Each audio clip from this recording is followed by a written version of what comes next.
비전문가가 판을 치고 있는 이 세상에서 전문가를 비전문가가 가르치고 있는 이 꼬라지가 과연 정상인가 싶어서 전문가의 수준으로 가장 잘 알고 있는 사람으로서 오늘 이 이야기를 여러분들에게 하나하나 그리고 낱낱이 좀 덤덤하게 이렇게 풀어드릴까 합니다. 일단 제 소개부터 하겠습니다. 저는 GZSS라는 지금 여러분들 시청하고 계시는 이 인터넷 방송의 대표이사입니다. 원래는 여객선 선주감독이었죠. 뭐 학교를 고등학교 대학을 다 그쪽으로 나왔습니다. 그리고 인천 소재에 있는 모 여객선 회사에서 만 9년간 여객선 개조를 세척을 진행을 했고, 그러니까 여러분들 생각하시기에는 그냥 세월호와 같은 여객선을 가장 많이 알고 있고 다뤄왔고, 이 분야가 굉장히 좁습니다. 뭐 상선은 많이 있지만 여객선이라는 희소성 때문에 그 관련 그 전문가가 거의 뭐 없다시피 하죠. 물론 세월호 도면 참여도 제가 관여를 했고, 세월호 하면 저를 빼놓을 수가 없는데, 그렇게나 세월호 이 지긋지긋했던 교통사고, 좋을 것 없는 사고가 이 나라를 만 4년이 넘도록 뭐 그냥 붉은 바다에 침몰시키고 있죠. 이걸 누구도 이제 종지부를 찍어야 되는데, 그 착한 척하기 좋아하는 대한민국 국민성 때문에 사고가 사고로 끝나지 않고 지금 뭐 이상하게 흘러가고 있거든요. 가짜가 진짜보다 우대받고 비전문가가 전문가보다 돈을 더 벌어가는 이 미친 세상 꼬라지 때문에 저 같은 배로 밥을 벌어먹었던, 더군다나 여객선을 벌어먹었던 사람이 대접을 못 받는 세상이 됐죠. 많은 분들이 좀 봐주셨으면 하는 마음이 있습니다. 지금 대한민국이 바야흐로 세월호 때문에 망해가고 있거든요. 좀 아셔야 됩니다. 제가 여러분들에게 질문을 좀 던져보겠습니다. 김재동, 김어준, 주진우, 심상철, 이종인, 문재인, 그리고 박지원, 추미애 포함해서 니들 여객선 잘 압니까? 일단 이 질문에 대답을 해야 합니다. 그리고 세월호 유가족분들, 여러분 여객선 잘 알아요? 제가 알기로는 노도 한 번 안 저어본 인간들이 아니 뭐 사고 나고 난 이후에 여객선들을 엄청 잘 알더라고요. 그러면 저같이 반평생을 뱃밥만 먹고 배를 위해 살고 배를 위해서 공부를 해왔고 그 여객선을 개조하고 운항하고 했던 이런 사람들은 도대체 뭐가 됩니까? 대한민국 국민 여러분들 어떻습니까? 그런 자격도 없는 비전문가들의 이야기가 마치 진리 있냐? 인터넷에 떠도는 이런 것들이야말로 명백히 가짜 뉴스죠. 이 방송을 민주당이 200 몇십 건을 국민들을 상대로 해서 정당 정치인이라는 인간들이 가짜 뉴스 TF팀을 구성해서 고소 고발을 했다고 합니다. 역사 이래 이런 정당은 없었습니다. 역사 이래 이런 정치인은 없었습니다.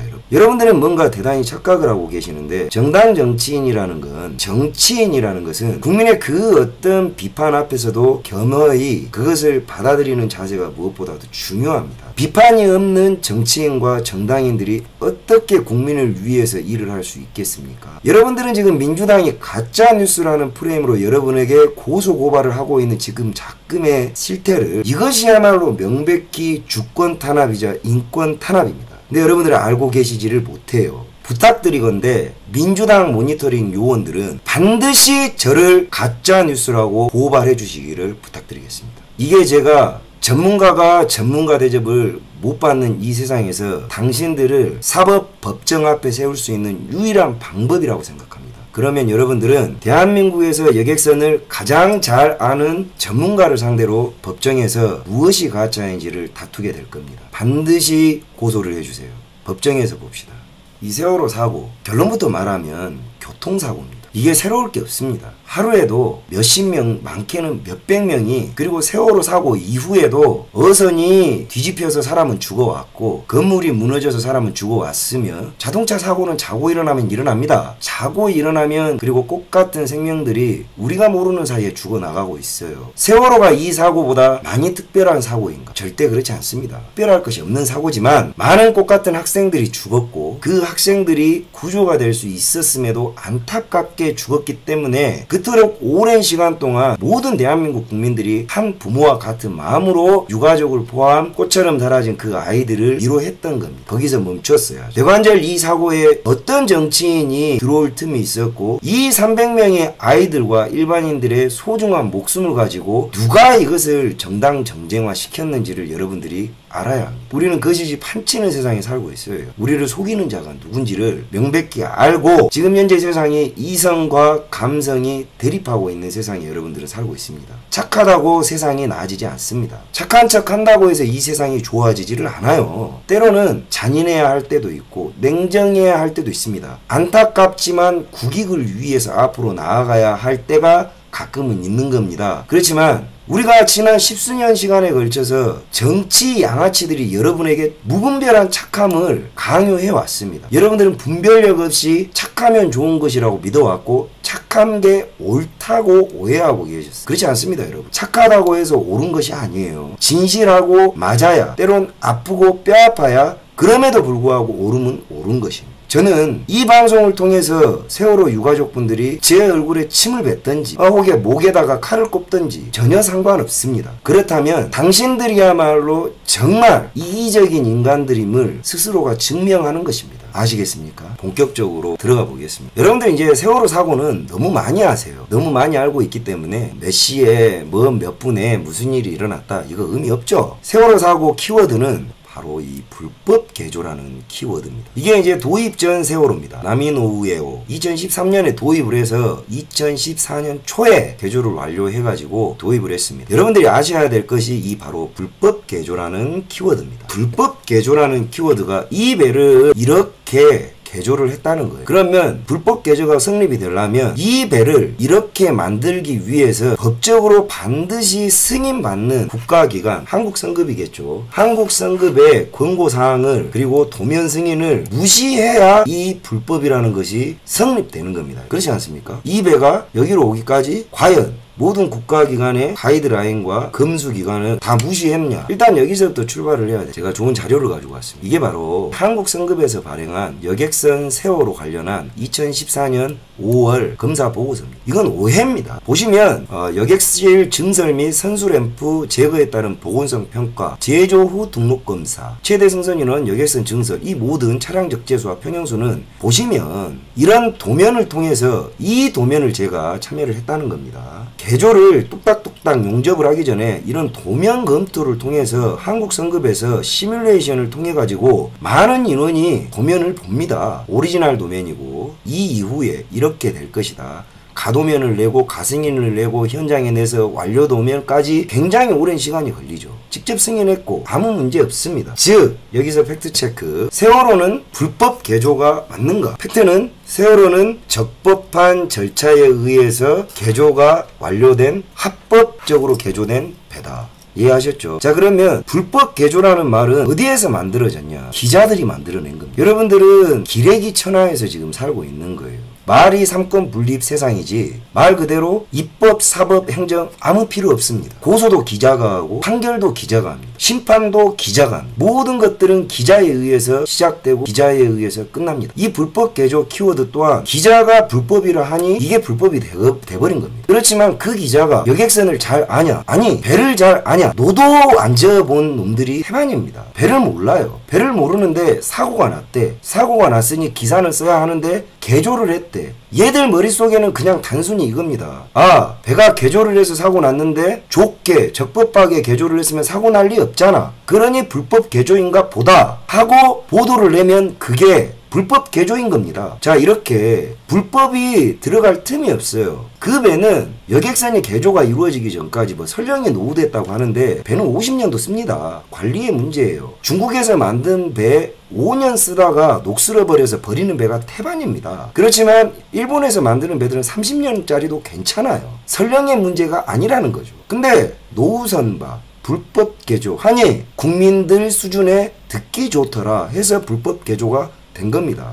실상은 배 한 척을 도입해서 투입하기까지 개조를 하는 과정이 굉장히 오래 걸립니다. 도입을 하기 이전에 도면 검토 작업을 먼저 합니다. 이 배가 가지고 있는 적정한 퍼포먼스 디테일을 보고 이 배는 이런 식으로 이런 항로를 통해서 이렇게 운용될 겁니다 라고 해서 도면 검토를 거쳐서 도입 승인이 떨어지면 그 배를 가져와 가지고 개조 가승인을 냅니다. 개조 가승인을 내더라도 끝난 게 아니에요. 현장에 우리 서베어들이 수십 명이 와서 봅니다. 봐서 이게 현장에서 구조 변경이 불가피하다 하면 바꾸는 겁니다. 근데 이런 모든 절차를 다 무시하고 기자가 불법이라 하니 불법이 되더라. 세월호는 적법한 절차에 의해서 적법하게 개조돼서 투입됐던 그냥 별다를 것 없는 개조 여객선이었습니다. 자, 이 키워드 기억하십시오. 자, 그러면 세월호가 도입을 할 때 굉장히 특별한 썰이 있어요. 저는 이 세월호 이런 배들이 도입되기 이전에 여객선을 많이 개조를 해왔습니다. 그러면 새 배를 만들지 왜 여객선을 개조해서 오래된 걸 씁니까? 라고 여러분들이 궁금해 하시죠. 여러분이 여객선 시장을 전혀 파악하지 못하는 무식의 소치에서 나오는 질문들입니다. 한국에는 국내 여객선, 평수구역선들은 아주 작아요. 시장이 아주 작은데 이런 대형 여객선들의 수요가 많냐? 그렇지 않습니다, 여러분. 많아봐야 10척 미만이에요. 그리고 배 한 척으로 한 회사가 운영하는 영세업체가 대부분이고, 국제 여객선, 중국과 개중국이죠. 개중국과 한국을 왔다 갔다 하는 선박이 대부분이고, 일본과 한국을 왔다 갔다 하는 선박 정도가 단데, 이걸 모두 합쳐봐야 25척 미만입니다. 근데 이 신족 가격은 1,200~1,300억이 넘어요. 한 척. 그러면 1년에 기껏 해봐야 100 몇십억의 매출을 올리는 선박이 10년 벌어야 갚는 이 배를 기껏해서 10년 운용해봐야 또 배를 바꿔야 될 텐데,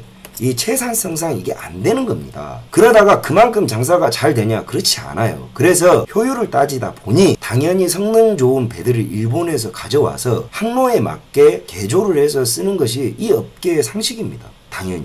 그래서 저는 세월호 사고가 나기 이전에 많은 여객선들을 일본에서 도입을 해왔고, 이 도입을 해가지고 여러 관련 절차가 있습니다. 이 배가 도입 당시에 바이어들에게 우리가 가져와가지고 가장 경제적으로 운항을 할 수 있는 배인가, 그리고 채산성이 맞는 건가, 많은 고민들을 해서 적정하면 가격 네고시에이션을 통해가지고 도입을 하는데, 도입 과정부터 개조 과정, 운항 과정까지 모두 선주감독이 합니다. 그 일을 제가 했어요. 근데 이게 굉장히 어려운 일들입니다. 일반 카메라드나 찍고 댕기고 아가리나 트는 이 기자들이 이 과정 중에서 들어올 틈은 1도 없습니다, 여러분. 절대 들어올 수 없는 구역이에요. 말씀으로 다 풀어낼 수 없는 그런 많은 사건 사고들도 존재하고, 이거는 선주감독은 회사 오너의 대리인, 즉 회사라는 게 영리를 추구하는 것은 당연합니다. 여러분들 회사가 이 회사가 여러분들한테 자원봉사하는 단체가 아니에요. 그런 발상 자체가 매우 빨갱이스럽죠. 회사는 가능하면 적은 비용으로 많은 이윤을 남기고자 하죠. 어떤 회사나 마찬가지입니다. 근데 배를 모르는 오너를 대신해서 배를 아는 선주감독이 이 역할을 대신해 주는 겁니다. 그렇기 때문에 이 선주감독은 법이 허용하는 범위 내에서 어떻게 하면 가장 경제적으로 선박을 개조하고 운항할 수 있는가가 숙명이죠. 숙명. 존재의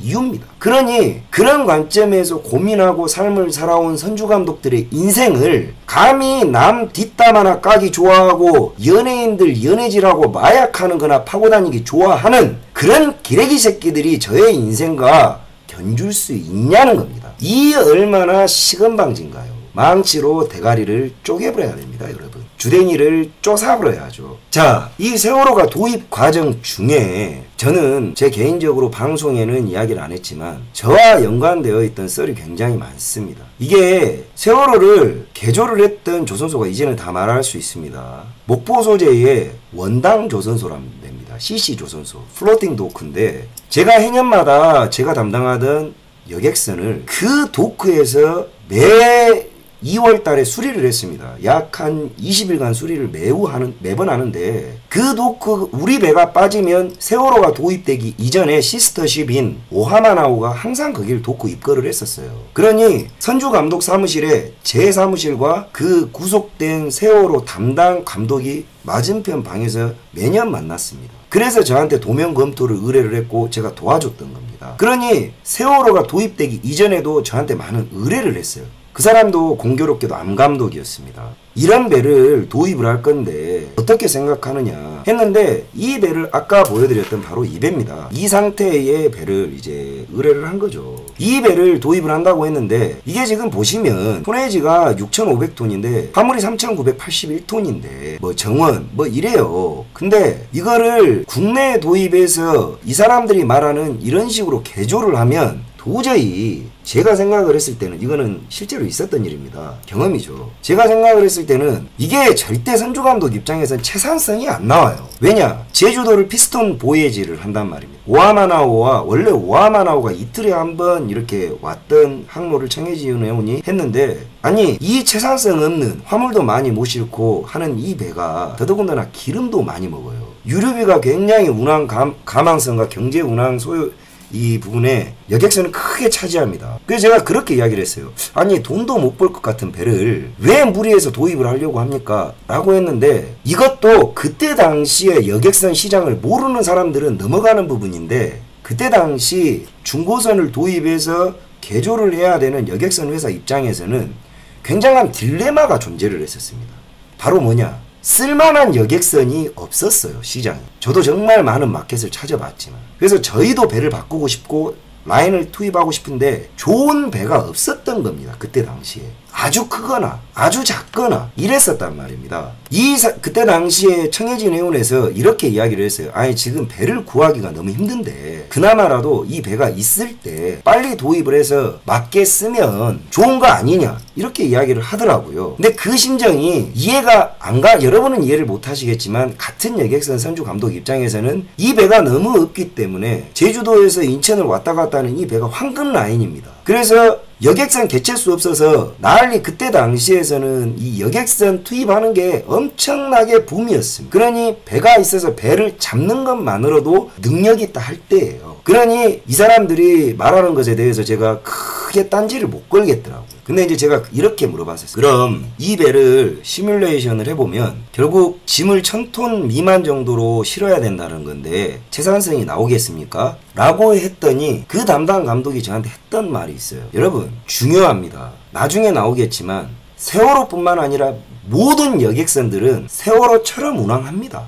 지금도 하고 있어요. 저한테 이렇게 대답을 했어요. 알면서 왜 물어? 그 말이 뭔 말이냐? 여러분들이 알고 계시는 밸러스트를 화물과 맞바꾸는 그 짓거리가 청해진 해운에서만 일어났던 건 아니라는 겁니다. 거기에서만 그렇게 하는 게 아니라 그게 곧 관례입니다. 관례. 즉 승인은 980톤으로 받지만 2500톤 실게 만들겠다. 만드는 게 아니죠. 싣고 다니면 된다. 안 들키면 된다. 이게 바로 이 바닥에서 이거야말로 양심 고백이죠. 전 가장 잘 압니다. 오늘 이 방송이 앞전 제가 다니던 회사에 공격을 받을 수도 있겠고 또 많은 불편한 이 대한민국에서 세월호 사건을 묻어버리고 싶어 하는 사람들이 공격을 할 겁니다. 예, 저는 기독교인입니다. 의인이 딴 곳에 있지 않아요. 반드시 해줘야 할 말은 해야 하는 겁니다. 그것이 여러분들 듣기 불편하더라도 상관없습니다. 자, 그래서 이 배가 도입될 때부터 문제가 되는 과정 그리고 밸러스트 이 부분을 감안하고 그냥 묵인하고 다닐 것이다 라는 거는 솔직히 모두 알고 있었어요. 아울러서 그 세월호뿐만 아니라 이 배와 같은 회사에 있는 오하마나호 그 배도 그렇게 운항했습니다. 여러분 생각해 보세요. 자동차 화물 운전을 하시는 분들은 잘 알 겁니다. 예를 들어서 우리 화물 자동차에 10톤의 추를 이 화물차가 전복되지 말으라고 자동차 셔시 밑에 달아놨다고 생각을 해봐요. 화물차 운전기사들. 그러면 여러분이 50톤 정도는 실어야 돈을 벌어먹는데 이 10톤이 매번 여러분들한테 100만원의 돈을 벌어준다고 치면 여러분들은 그 추를 떼겠습니까? 안 떼겠습니까? 이런 질문을 해보셔야 돼요. 자, 그러면 우리는 정의와 착함이라는 거짓말에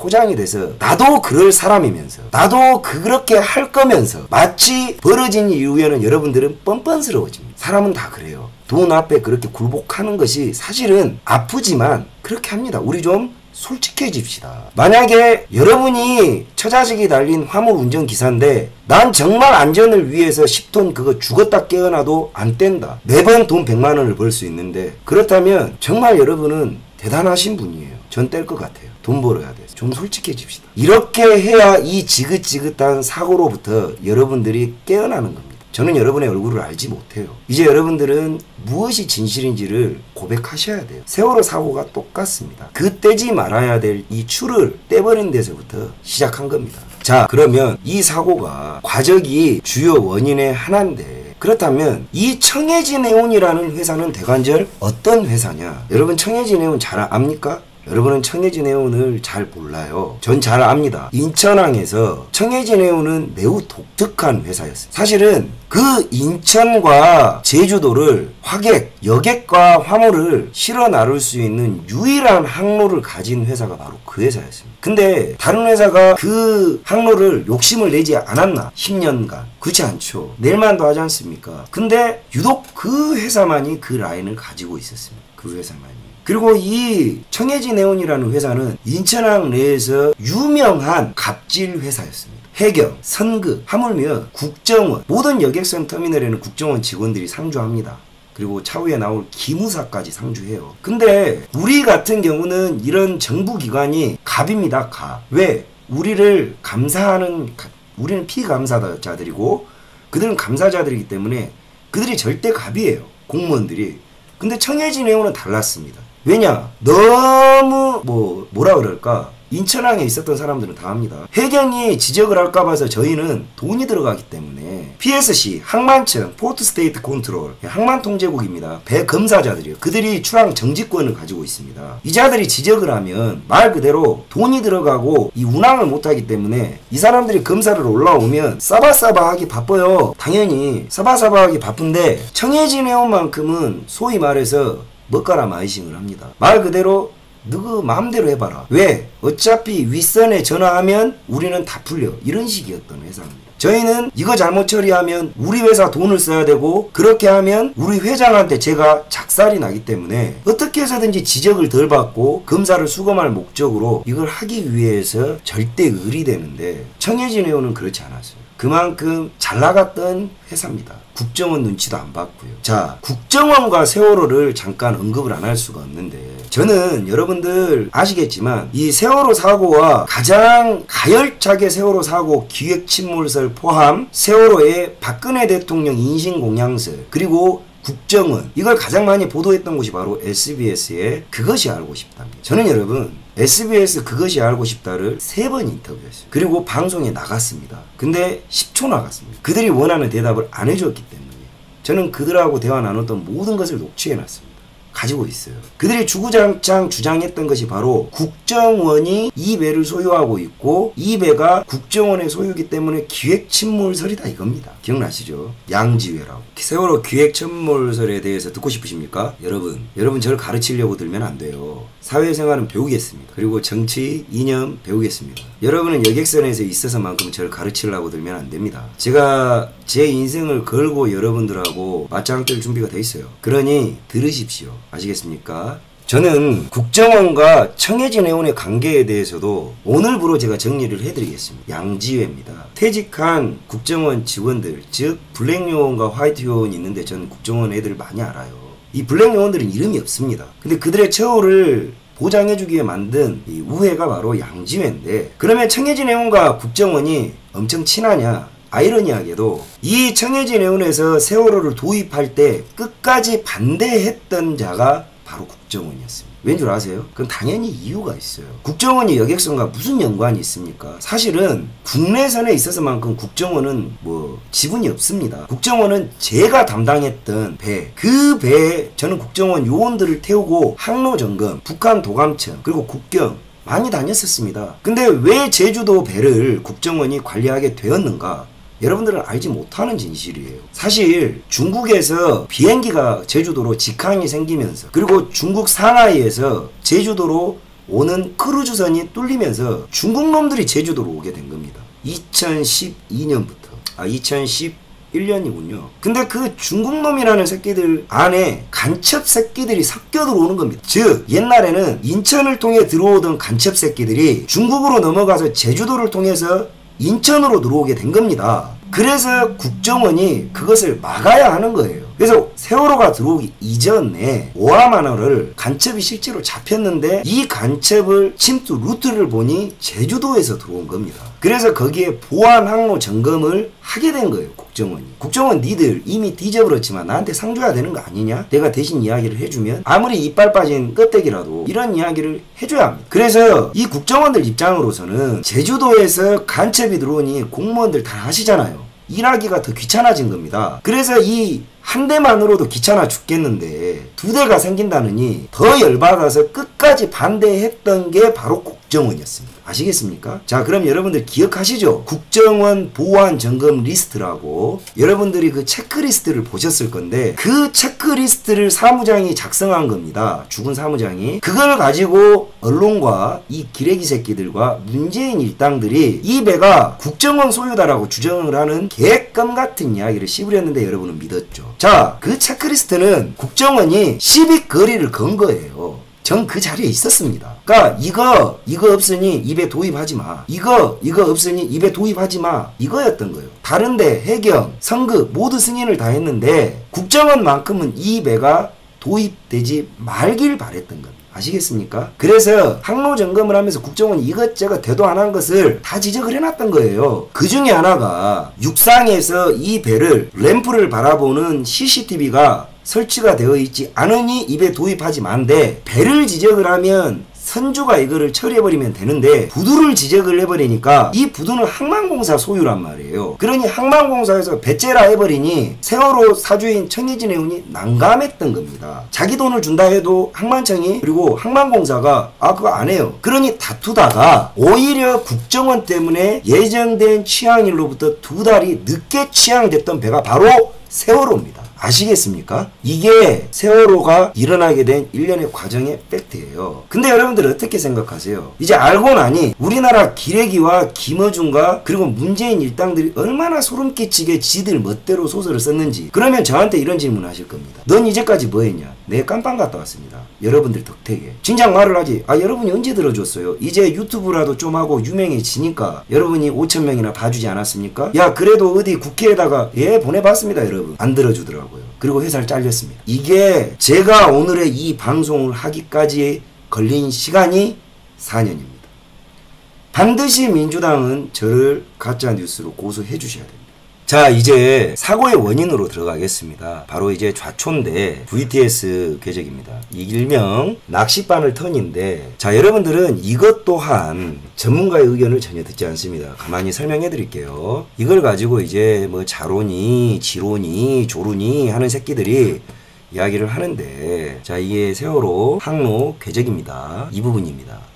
여기에서부터 뭔가 잘못된 것 같아요. 쭉 왔더니 동력 상실되었고, 자, 문제는 이 부분에서 뭔가 전원이 상실됐어요. 29초겠죠. 자, 이 부분이 주목하셔야 될 부분입니다. 천천히 따라오세요. 이 부분에 이제 전원이 상실되었어요. 29초간 신호가 없다는 건 전기가 끊겼다는 이야기 아니겠어요? 그죠? 근데 갑자기 전기가 살자마자, 복구가 되자마자 배가 변침을 시작을 합니다. 잘 들으세요. 전원이 복구되었어요. 29초 후에 30초겠죠. 근데 그때부터 멀쩡히 온전히 오던 배가 그때부터 변침을 시작을 하네요. 보통 항로 궤적을 이렇게 원만하게, 자, 이 마우스 따라오세요. 이렇게 턴서클 되고, 이 헤드라고 합니다. 헤딩이라고 하는데, 이 헤딩은 반드시 변침하는 쪽으로 이렇게 말아서 나사식으로 턴을 할 겁니다. 근데 자, 특이점이 보이죠? 이게 바로 배 선미 부분인데, 선미가 날아갔네? 이건 비전문가가 보여도 보이죠. 자, 여기에서 배가 날아버렸어요. 저 항로를 정리해 놓은 게 바로 이겁니다. 속도 17노트입니다. 엄청 빠른 거예요. 8시 48분에 정전으로 전원이 꺼졌대요. 그리고 약 한 30초간 비상 배터리로 전원을 복구했답니다. 30초간 전원을 상실했어요. 전원을 상실하고 나서도 15노트로 배는 가고 있었습니다. 그랬더니 8시 49분에 여기에는 안 나오지만 아까 항적상 배가 튄 겁니다. 그리고 여기서부터는 동력을 상실했어요. 이건 급회전이 아닙니다. 자, 이제 이야기는 이렇게 해야죠. 무엇 때문에 전원이 상실되었냐?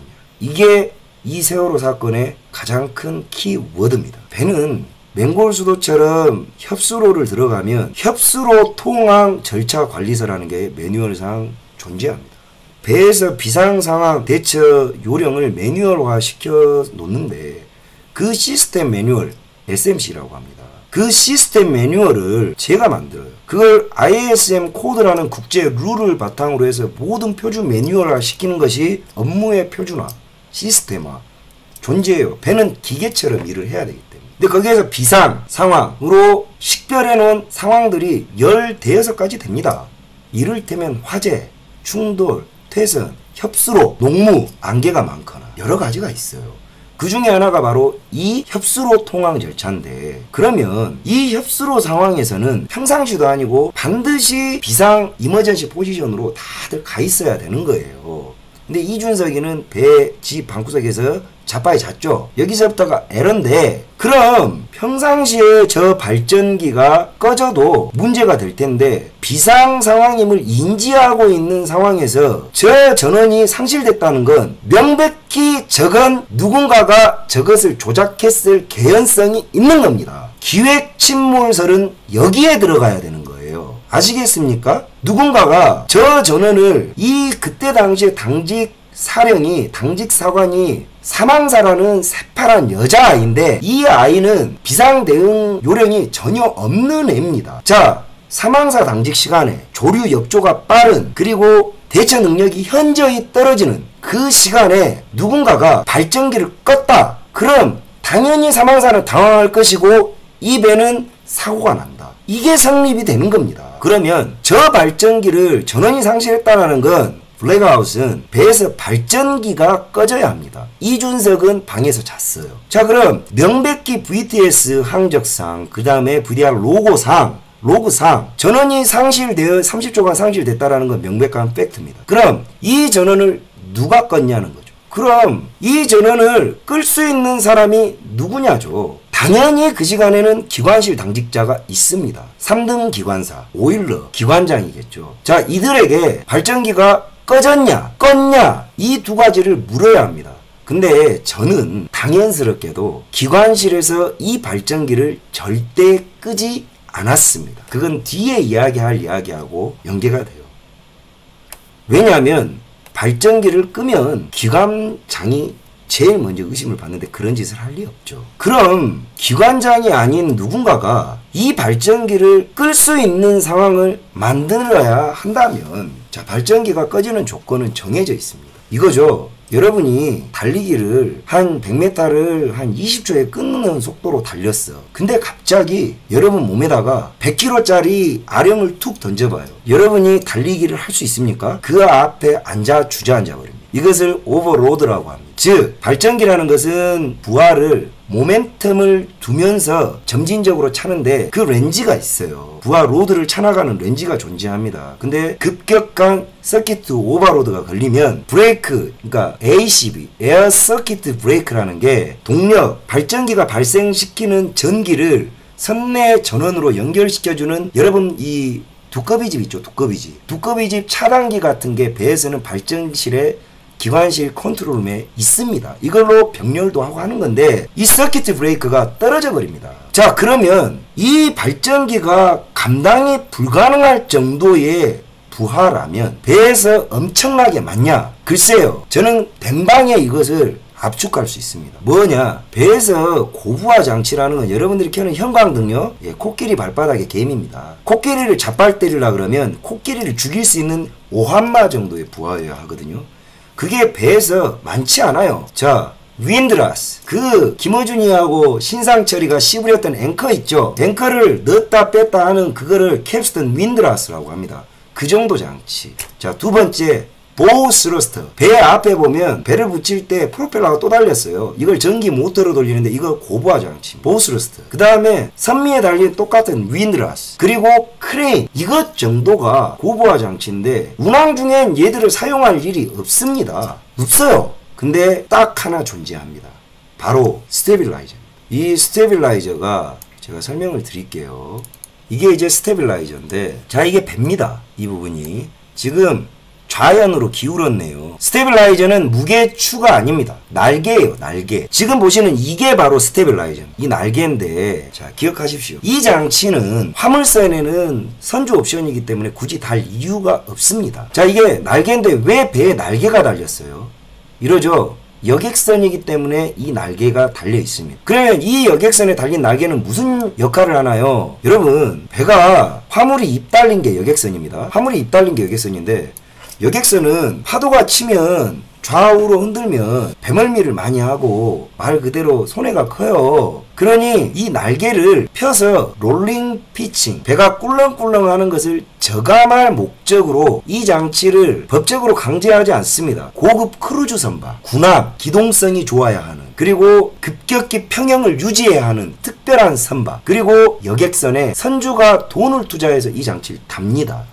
자, 그러면 이 장치는 밥 처먹다가 아무 때나 펴는가요? 그렇지 않습니다. 매뉴얼이 존재해요. 이 장치를 펴려 그러면 설명해 드렸다시피 첫 번째, 파도가 쳐야 합니다. 즉 배멀미를 할 정도로 날씨가 좋지 않아야 합니다. 그리고 두 번째로 속도를 반드시 줄여야 합니다. 왜냐? 이렇게나 빨리 가는 상태에서 이 날개를 펴면 어떻게 되겠어요? 배에 들어가 버립니다. 동요한단 말이에요. 그래서 스테빌라이저 운영 절차를 보면 메인 엔진을 슬로우 다운 한 다음에 충분히 속도를 줄여서 안전하게 스테빌라이저를 전개하고 전개각이 있어요. 전개각으로 충분히 한 다음에 이미 이 스테빌라이저를 펼 정도 되면 당연히 파도가 쳐서 난리가 났는데 저렇게 19노트 정도로 쏠 수 있는 배가 없겠죠. 그러니 스테빌라이저를 전개한다라는 건 배의 속도를 슬로우 다운하는 것이 같이 따라오는 겁니다.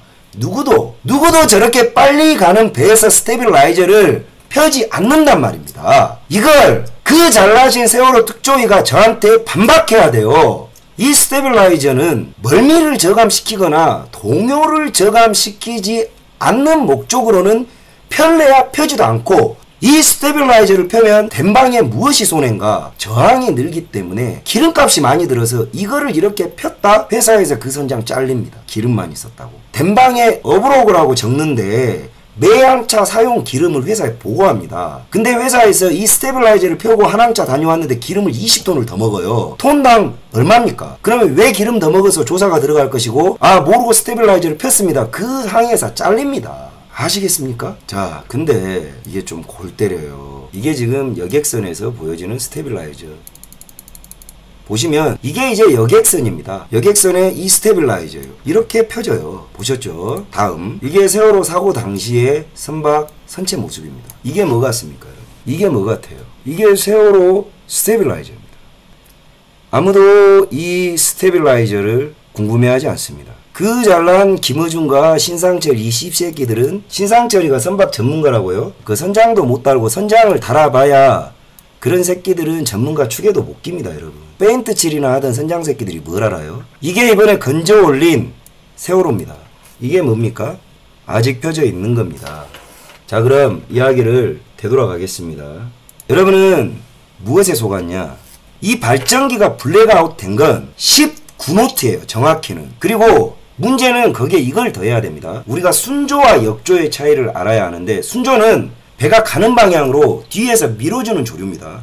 역조는 앞에서 들어오는 조류예요. 이 맹골수도라는 위치는 제가 선박생활, 기관장 생활 할 때 거길 자주 다녔는데 순조도 위험하고 역조도 위험합니다. 왜냐면 조류가 빠르면 타가 안 먹어요. 타가. 조양이 잘 안 먹습니다. 2도 돌리면 10도 돌아가는 게 이 조류 때문이에요. 당연하겠죠. 물리를 좀만 알면 알겠죠. 유체공학을. 근데 17노트인데 역조가 6노트인 곳에서 17노트는 잔잔한 바다의 17노트하고는 완전 틀립니다. 무슨 차이냐? 기존의 17노트 플러스 부하 6노트를 치고 나가는 거예요. 이쪽에 밀고 있는 걸 밀어서 17노트를 냈다라는 건 이 배가 평상시보다 70%로 운전을 한다 그러면 앞에서 밀어내는 역조를 치고 나가는 건 이 배가 평상시보다 90%의 엔진 출력을 사용하고 있었다는 겁니다. RPM도 모릅니까? Revolution per minute, 분당 회전수. 배는 속도는 조속과 이 바다 속도와, 바다는 속도는 순조도 있고 역조도 있고 늘 변해요. 여러분들이 다니는 고속도로처럼 멈춰있지 않는단 말입니다. 도로가 움직인다고 생각하셔야죠. 근데 이 속도를 낸다라는 거는 엔진의 회전수와 슬립, 그리고 저항, 모든 것을 감안해서 나오는 거 17노트인데 이 17노트가 여러분이 악셀 밟듯이 고정 RPM에서 나오는 게 아닙니다. 즉, 이 배가 평상시보다 분당 회전수는 엄청나게 돌아가고 있었다는 이야기예요. 즉, 이 배가 평상시 17노트를 냈던 RPM이 450rpm이면 전 장담하지만 맹골수도를 이 시간대에 지나갔을 때 510rpm을 초과했을 겁니다. 굉장히 오버로드로 가고 있었다는 거예요. 자, 17노트와 역조 6노트면 실제적으로 이 배와 선체에 부딪히는 조파 저항은 20노트를 상회하는 속도입니다. 아시겠습니까? 근데 이렇게나 빠른 배에, 더더군다나 저항을 부딪히고 있는 배에 이 스테빌라이저는 잠자리처럼 말 그대로 몸에 붙어 있는 겁니다. 선체에. 근데 이거를 편다. 어떻겠습니까? 그런 저항을 속도 하나 줄이지 않고 모두 이겨내는 힘이 필요합니다. 맞습니까? 아닙니까? 평상시보다 줄여도 힘들고 부하를 많이 먹는 장치인데 평상시보다 월등히 엄청난 힘의 저항이 당연히 있었을 거예요. 자, 여기서부터는 제가 상상을 해보겠습니다. 왜냐? 이 세월호 사고는요, 기술만 안다고 갈 수 없어요. 이 선원들이 가지고 있는 특유의 정서들을 모두 알아야 합니다. 분명히 누군가가 이 스테빌라이저를 펴질 이유가 전혀 없는데 폈단 말이에요. 그자가 범인입니다. 그자가 범인이에요. 왜? 그 맹골수도에서 스테빌라이저를 펴야 될 이유가 기술자의 입장에서 단 1%라도 있었다면 전 그냥 업무상 재해라고 할 겁니다. 그날 날씨는 너무 좋았습니다. 파도가 치지 않았어요. 근데 왜 스테빌라이저를 펴죠? 이 범인을 세월호 특조위는 알고 있어요. 또 설명드릴 겁니다. 이걸 편 겁니다. 폈어요. 편이 발전기가 블랙아웃 된 겁니다. 당연히 블랙아웃이 안 될 수가 없어요. 꺼져버렸겠죠. 블랙아웃이 되면 엔진은 돌아갑니다. 엔진은 돌아가고 24V짜리 전원이 들어와요. 그리고 비상발전기가 바로 서킷 연동이 돼가지고 58초 정도 걸리는데 이 배는 좀 빨랐어요. 보통 1분 이내에 전원 비상 이머전시 제너레이터가 돌아가서 ACB까지 투입되는 걸 1분 이내로 하라고 레귤레이션상 정해놨습니다. 근데 이 배는 좀 빨랐죠. 30초니까. 근데 이 비상발전기는 이 배는 뒤집히기 전까지 여기 이 당시에 블랙아웃 됐던 메인 제너레이터는 복구 안 됐을 거예요. 안 된 채로 가라앉은 거예요. 이건 기관장이 고백해야 합니다. 말 그대로 최소한의 동력, 그리고 최소한의 엔진, 그리고 조명만을 복구할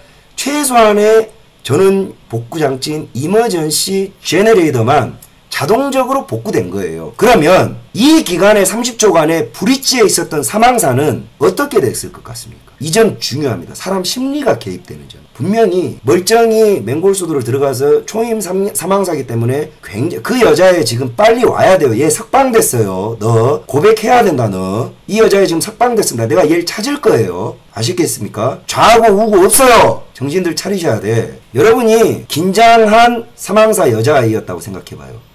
얼마나 식은땀이 났겠어요. 근데 갑자기 전원이 꺼졌어. 바로 패닉이 왔을 겁니다. 소리를 질렀겠죠. 난리를 쳤을 거라고요. 자, 근데 같이 있던 나이 많은 조타수 입장에서는 이게 새로울 것이 없어요. 왜? 발전기 꺼지는 거 이 사람 배 30년 타는 동안 한두 번 겪어본 거 아니거든요. 그래서 이 여자아이가, 여기는 제 그냥 추론입니다. 이 여자아이가 발광하는 것이 굉장히 짜증스러웠을 거예요. 더더군다나 충분히 이게 가능한 게 이 선박은 사관과 부원으로 나누는데 대학을 졸업한 초임 사망사는 군대로 치면 소위예요. 소위. 근데 얘는 병장이야. 뭐 원사라고 쳐. 그래서 말 안 듣습니다. 둘 사이가 분명히 좋지 않았을 거예요. 이건 뇌피셜입니다. 분명히 말해요. 이건 뇌피셜이라고. 이걸 지들이 고백했어야 돼요.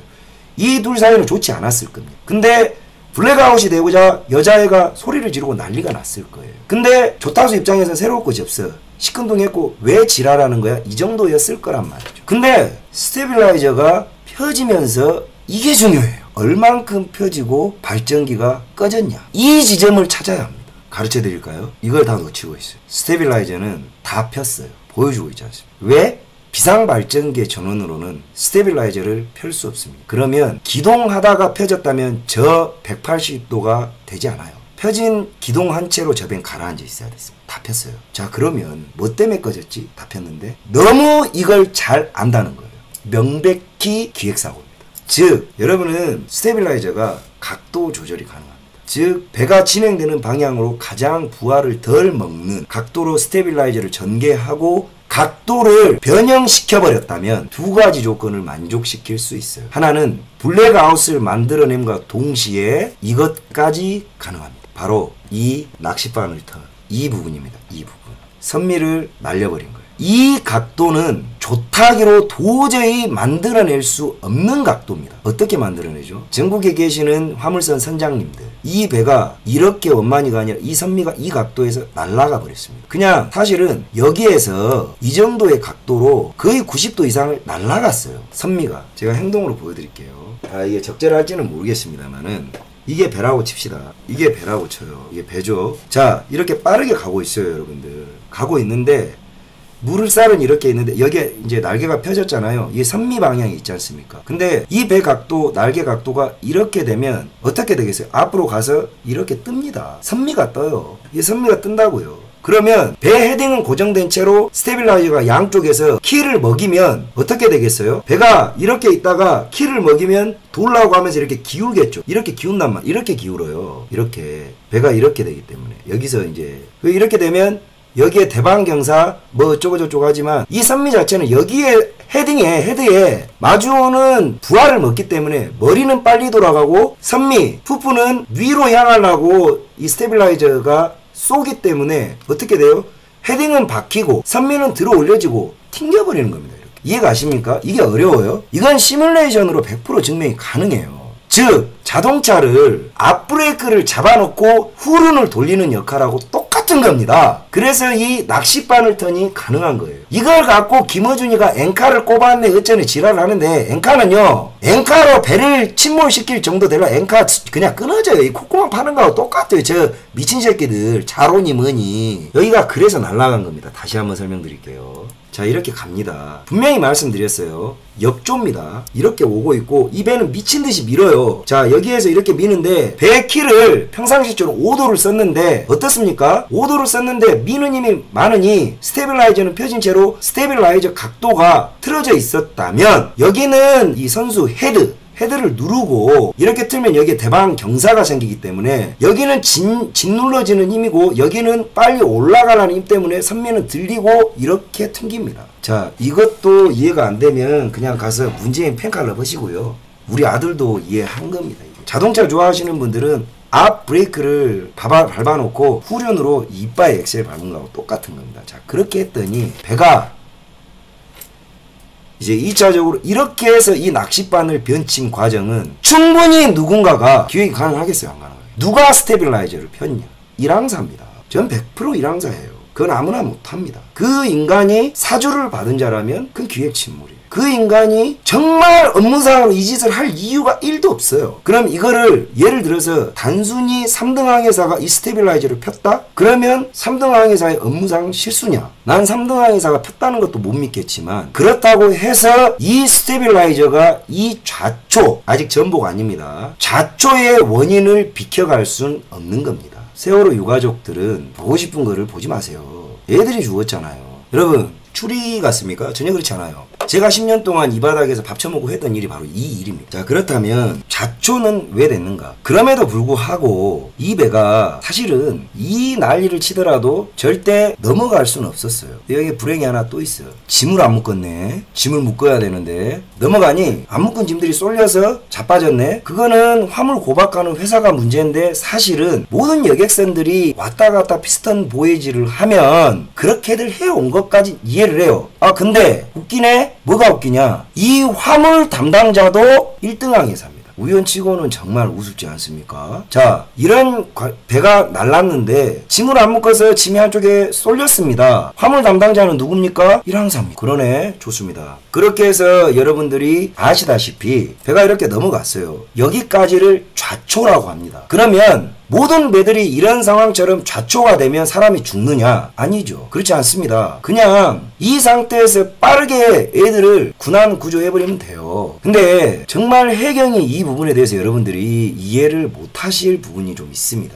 뭐냐면 사실 이 세월호 사고는 이것만 아니었다면 그냥 애들이 놀래고 말 일이에요. 수학여행 갔다가 배 사고 나서 깜짝이야 하고 배로 구조될 때 물에 젖었다 나와서 끝날 일인데 이게 논리와 경험이 충돌하는 과정이 존재합니다. 뭐냐면 바로 해경이 이 부분에 대해서 원죄를 진 겁니다. 뭐냐, 이 배가 좌초는 됐지만 뒤집힐 거라는 생각은 아무도 안 했었습니다. 전복의 원인이 이런 좌초를 당하고 나서도 배가 전복되기는 정말 힘든데 퍼머넌트 베러스트라는 게 이 역할을 합니다. 자, 이 퍼머넌트 베러스트가 뭔지를 또 설명을 드려야 하는데 이거예요. 간단합니다. 어려울 거 없어요. 저 어렵게 설명하는 놈 아닙니다. 자, 이 간단하게 이야기를 해서 무게중심이죠. 이 부분이라고 보시면 돼요. 자, 이 부분이 베러스트예요. 무게 추와 같죠. 예전에는 화물선 바닥을 여객선 바닥 같은 거 이게 납과 추로 구시대에는 이거를 했는데 여기에다 물을 채워 놓는 겁니다. 그러면 어떻겠어요? 자빠졌다가도 일어서겠죠. 이 배면 이 부분에다가 이제 물을 채우는 건데 세월호로 치면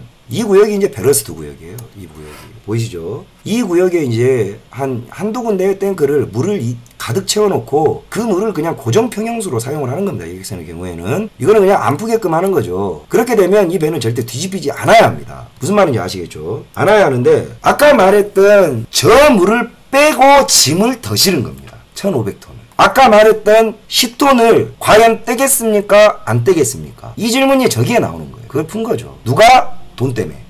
청해진.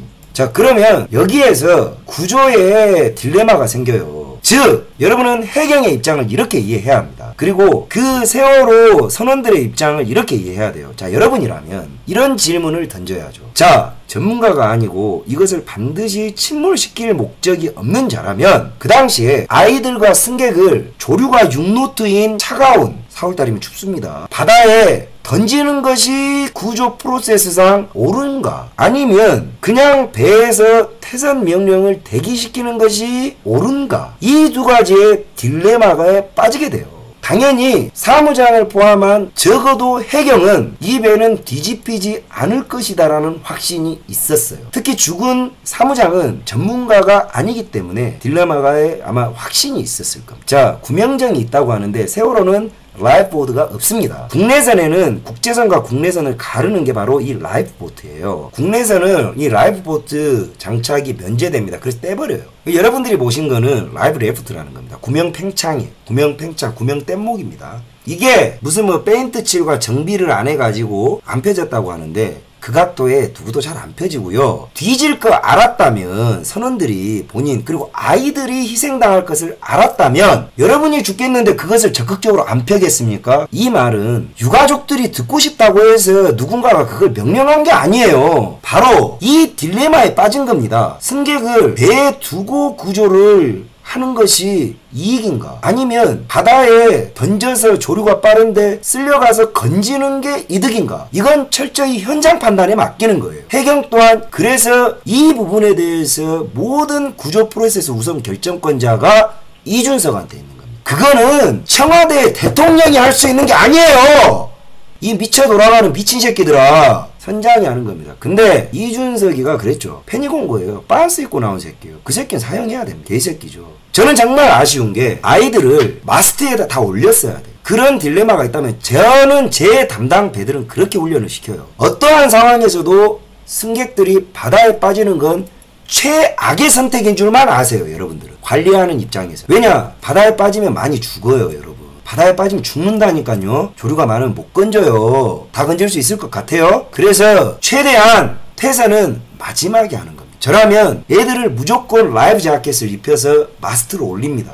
퇴선 대기 상태로 두는 거예요. 근데 이 배가 정말 비상식적인 건 애들을 방에다 대기시켰단 말이에요. 방에다 대기시켰어요. 이건 정말 최악수인 것 같아요. 학생들이 통제에 따르지 않는 재기발랄함 때문에 걱정을 해서 배 안에 둔 건지 그게 곧 아이들을 죽인 겁니다. 전 이 애들을 방 안에 둔 사람이 누구냐? 죽은 사무장이에요. 그 이준석도 아닙니다. 죽었기 때문에 책임을 안 묻는 것일 뿐이지 사무장은 살았어도 세월호 유가족에 의해 죽었을 겁니다. 이 나라가 그래요. 영업 여객 책임자가 그냥 안에 둔 거예요. 왜? 몰라. 죽었으니 놔둔 거지 살았어도 죽였을 거라고. 내 말 틀립니까? 그냥 통제가 밖에 나오면 얘들이 감당이 안 됐던 거예요. 상식적으로 보자면. 자, 그럼 해경이 도착을 해서 이 골든타임이 분명 존재했습니다. 해경은 뭐냐? 해경은 이 배 선원들보다 더 안일하게 대처했어요. 저거 우리가 배 잘 알아. 저거 절대 안 뒤집어져.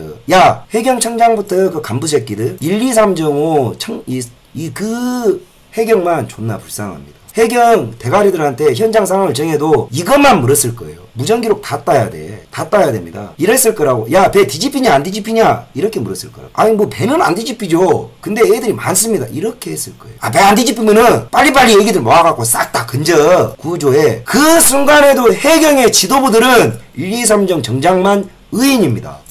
해경의 이 개 씹새끼들은 지들 공적 세울 생각을 안 했다라고 장담할 수 있냐고. 이 개같은 새끼들아. 니들이 살인마야. 그 개새끼들이 해체를 시켜놨더니 문재인 새끼 선거운동을 도와서 그대로 부활했잖아요. 인천 송도에. 대한민국의 의인이 없어졌습니다. 현장 파견된 해경들 죄 없어요. 해경 대가리 씹새끼들이 문제입니다. 배가 여러분이 생각을 해봐요. 배가 안 뒤집혀져. 사망자가 아직 안 나왔어. 이거 구조를 해. 그래서 119 출동한다는 것도 맞고 해군 들어온다는 것도 맞고 민간인 들어온다는 것도 맞고 애들이 죽을 것 같으면 그렇게 했겠어요? 그럼 진짜 해경이 살인마지. 세월호 유가족들은 은하 국민들하고 청와대에 따질 게 아니라 해경한테 따져야지. 그거 부활시킨 게 문재인이에요. 여러분들 논리대로 가면 당신 자식들 죽인 새끼들이 해경이잖아. 그럼 해경은 왜 말 안 해? 그거 부활시킨 문재인한테는 왜 안 따져? 그 말 안 되는 거잖아요. 이해 안 갑니까? 절 가짜뉴스로 반드시 고소하세요. 제가 아직 말 안 하는 자료는 넘쳐납니다. 정말 각오하셔야 돼요. 당을 폭파시켜버릴 수도 있어요. 왜냐? 내 인생이 망가졌거든. 정말 고통스럽습니다. 사는 게 아니었고 죽는 것만 못했어요. 어딜 가서도 일을 할 수 없었고 어딜 가서도 쓰레기 소리를 들었고 누구도 제 말을 들어주지 않았습니다. 한이 쌓였어요. 저는 해경이 이 배가 갈아 뒤집혀서 애들이 죽을 거라는 확신 없었을 거라고 봅니다. 당연히 이 배는 명백히 뭐 그냥 저렇게 하다가 구조하고 우리가 공적 세우자 이 정도가 해경의 역할입니다. 근데 아까 말씀드린 그 퍼머넌트 바라스트를 짐을 실기 위해서 빼버렸기 때문에 부력 저지선을 초과해서는 오히려 이 빈 물탱크가 물고기의 불에처럼 3분 걸렸습니다. 오히려 배를 들어 올린 겁니다. 그래서 빨딱 뒤집힌 거예요. 그래서 자 해경도 당황했겠죠. 그 모습이 이렇게 지금 이 부분이 여기에 물이 차고 이제 이게 물고기의 불의 역할을 하는 저지선입니다. 이때 애들은 여기까지만 살았고요. 이 밑에 애들은 이미 죽었습니다. 사망했어요. 자 차후에 에어포켓에 대해서도 이야기를 할 겁니다. 오늘 작정하고 다 해드릴게요. 네. 과연 해경이 배가 뒤집힐 것 아는데 냅뒀다면 그건 정말 살인자 새끼들이죠. 근데 내가 아무리 해경이 미친 새끼들이라고 생각하기로서니 사람 새끼가 그럴 수 있습니까? 아니 그럴 겁니다. 세월호는 전원구조, 오보 이것도 기레기에 무식이 낳은 하나하나 팩트 체크해 드릴게요. 무식이 낳은 이 시대의 슬픈 기레기가 판을 치는 이 시대의 슬픈 단상입니다. 여러분 진짜 기레기 이 새끼들요 정말 없애버려야 될 직업 중에 첫 번째. 기자 새끼들 뻔히 이래요. 이것도 내피셜입니다. 기자 새끼들마저도 상식적으로 저 배 뒤집히진 않을 거라고 보고 그냥 지들이 대가리 속으로 드라마 쓰고 있었던 거예요. 근데 해경한테 물었겠죠. 얘들은 언제 나와요? 구조도 아니야. 당연히 배가 안 뒤집히니까 구조된다 봤겠지. 그러니까 금방 구해 이 한마디 듣고 그냥 쏴버린 거고 이 전원구조 오보는 명백히 기자가 날렸는데 그 기자를 찾으려면 찾거든요. 왜 안 찾아? 이거 찾아야 돼요. 안 찾잖아요. 정작 중요한 키워드가 있어요. 세월호 관련해서는 보상받는 게 제일 마지막이거든. 근데 정작 중요한 키워드는 정말 아무렇지도 않게 넘어가. 정말 아무렇지도 않게 넘어가는데 정말 중요하지 않은 무슨 보상 문제, 공원 만드는 문제, 대통령이 인신공양을 했다는 뭐 이런 개족같은 문재인 새끼의 뭐 이런 거는 막 환장을 하고 사고의 원인과 사후 처리와 상관도 없는 이거는 미친 듯이 올라갑니다.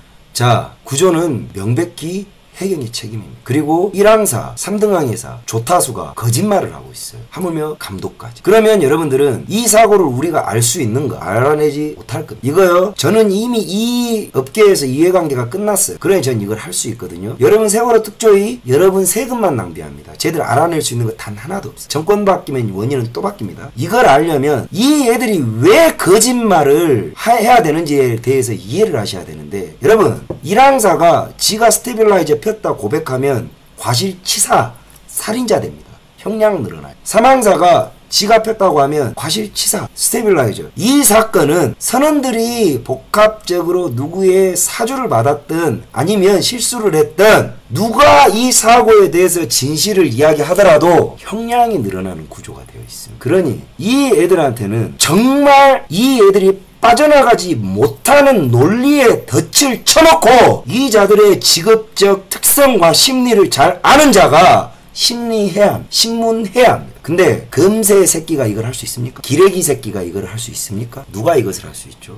몰라요.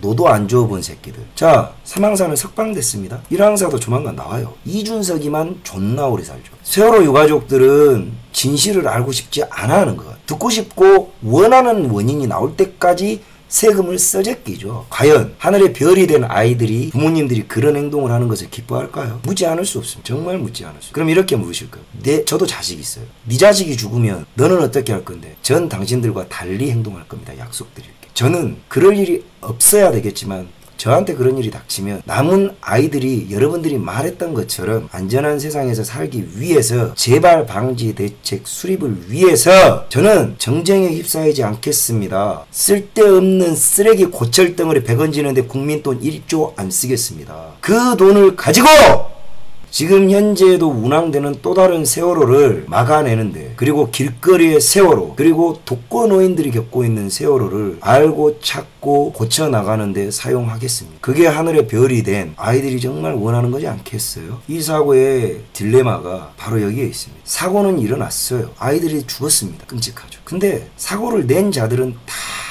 도망갔습니다. 첫째로 청해진에 유병언이가 죽었습니까? 못 믿겠습니다. 왜 그것은 음모론을 펼치지 않나요? 김어준 씨, 주진우 씨, 김유아 씨, 심상철 씨. 다이빙 벨요? 저 이종인 씨 아주 잘합니다. 알파 잠수 사장이에요. 이 양반 저하고 10년 거래했습니다. 인천항 안감독 하면 잘 알아요. 그 양반 맨날 제가 담당하던 여객선에 로프 걸리면 잠수해서 그거 끊고 했던 사장입니다. 다이빙벨 유치한 장난이라는 거 이종인 씨가 더 잘합니다. 그 양반 원래 그렇게 유쾌하고 허세가 세요. 본인 말이 사실입니다. 유명해지고 싶어서 그런 거예요.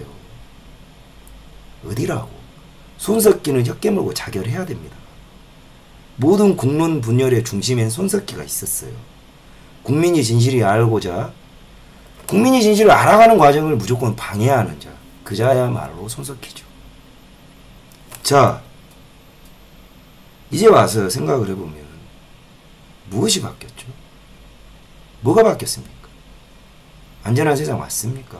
여러분 원하는 세상 왔어요? 저는 그 업계를 아직도 제가 조사합니다. 하던 대로 해요. 5년 지나니 잊어지니 그 장사 또 해먹고 있습니다. 유가족 여러분들과 그토록 아이들의 죽음을 잊지 않겠다고 리멤버 4.19를 외쳤던 당신들은 또 다른 세월호가 일어난다면 이제는 누구 책임? 이번엔 문재인 책임 지으실 겁니까? 여러분들은 이 세월호 사고가 누군가의 사주를 받았다면 그 사주를 받은 자를 찾아야 합니다. 근데 사주받지 않고 일어났다면 명백히 청해진 해운에 유병언이를 필두로 한 그 회사 사주의 책임입니다. 어른들이 일으킨 사고예요. 그러면 그 회사의 모든 책임을 물어야 합니다.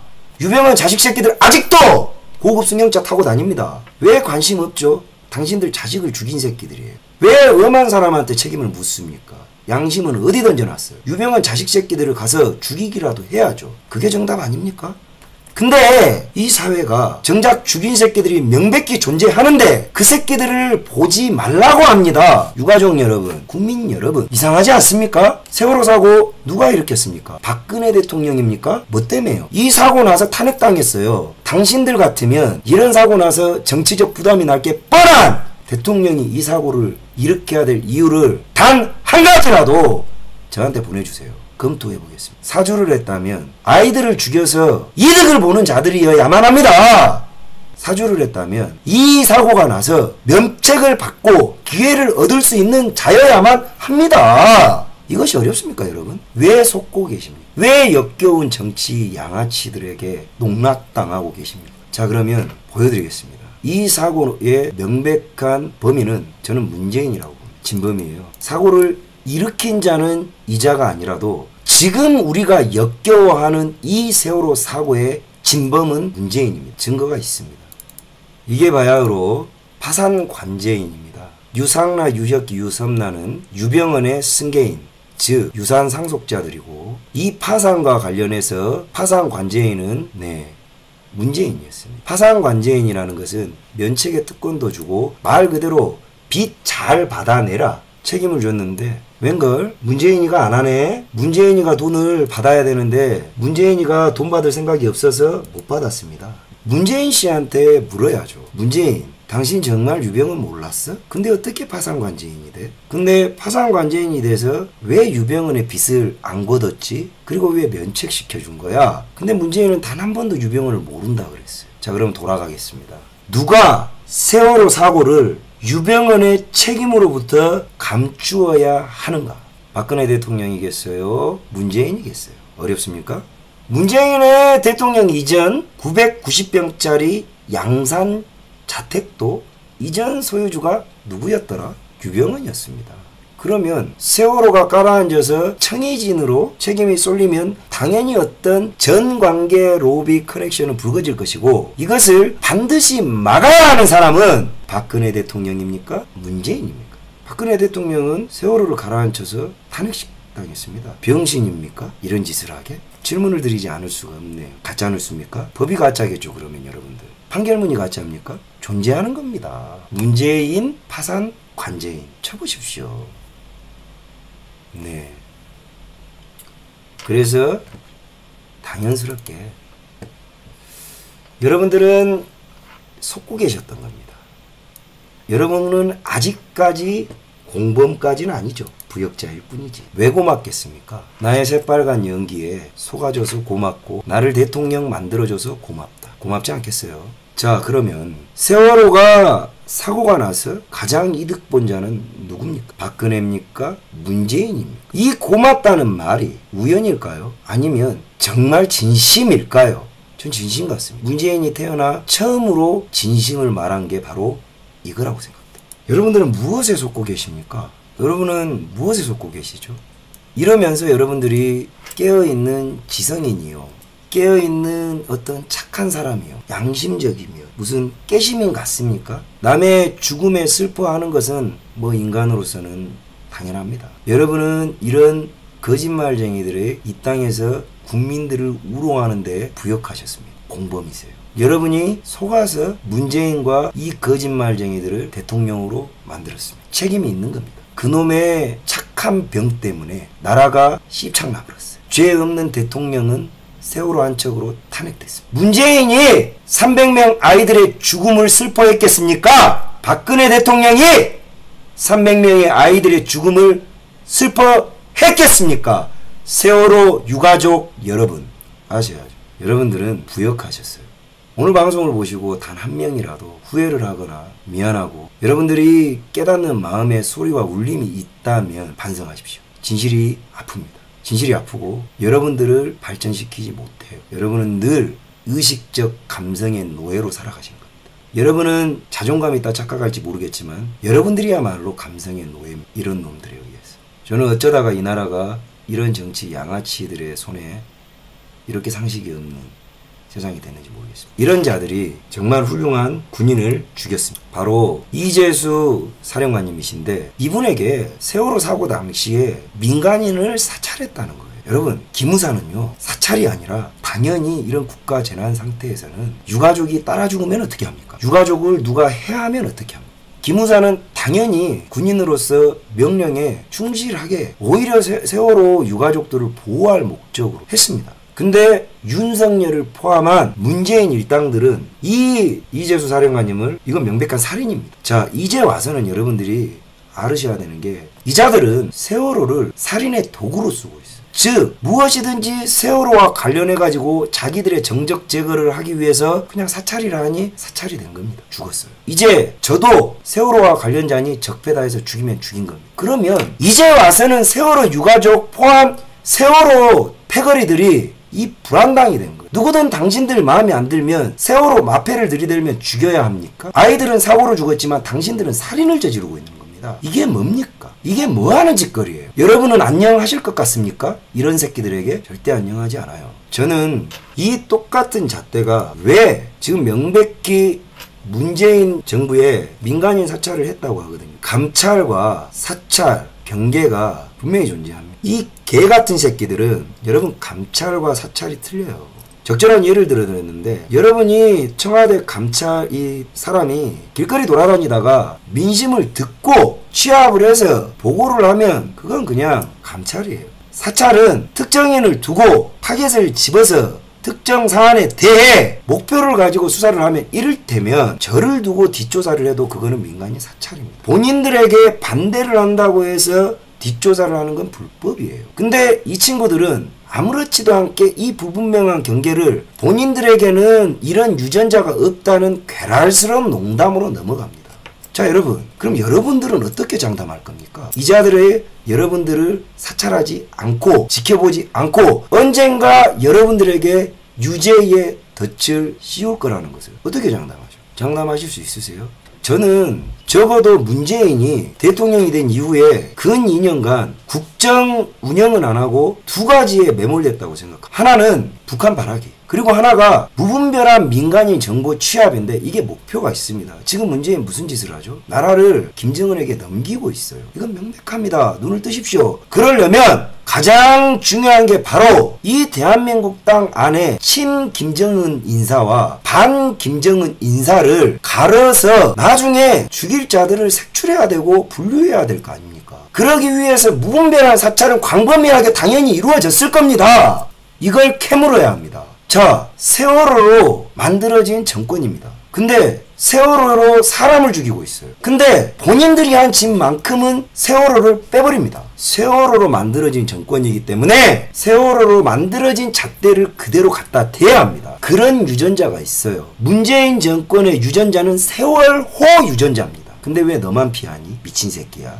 여러분, 저보고 개새끼라 하지 마시고 문재인에게 당당한 주권을 요구하십시오. 국정조사를 여당 배제하고 청와대를 모두 배제한 다음에 특검 인원을 구성해야 합니다. 특검을 구성해서 민간인 사찰이 어느 부분까지 광범위하게 진행됐는가, 성역 없는 조사를 여야 모두 진행해야 합니다. 이 부분에 대해서 가짜뉴스라고 저희를 재판에 회부시키고 가른다. 제가 갇히면 공산적화는 완료된 겁니다. 그런 세상은 안 살고 싶습니다. 여러분은 세월호를 망각하고 싶겠지만 망각하시면 안 됩니다. 이제는 우리가 세월호에 대해서 되물어야죠. 그리고 자식들의 슬픈 별이 된 죽음을 이런 양아치 정치인들을 식별 못하고 오히려 같이 동조하는 유가족들 정신 차려야 합니다. 당신들 위에라고 있는 나라가 아니에요. 당신들 체크카드가 아니에요. 우리가 당신들 위에 존재하는 ATM기가 아닙니다. 우린 당신들 이웃이에요. 어디 고철 덩어리를 건져내는데 1조 2조를 퍼붓습니까? 정신 차리십시오. 아이들에게 부끄럽고 창피한 부모가 되지 마십시오. 아시겠습니까? 저는 전혀 착한 사람이 아닙니다. 저는 전혀 감성이 없는 피도 눈물도 없는 새끼가 맞아요. 그렇지만요, 전 옳은 건 옳은 겁니다. 감성이 이성을 압도하는 미친 세상, 만약에 그 감성이 미친년들이 상식으로 생각하는 의식 수준이라면 그 사회는 미친년들이 사는 세상일 겁니다. 불확실한 감성에 목을 매겠습니까? 멋지지는 않지만 확실한 이성을 되찾겠습니까? 여러분들 손에 달렸습니다. 저는 프로방공주의자입니다. 공산주의자는 도저히 받아들일 수 없다는 주의예요. 공생상생 이딴 거 없습니다. 공산주의는 죽여야 할 적입니다.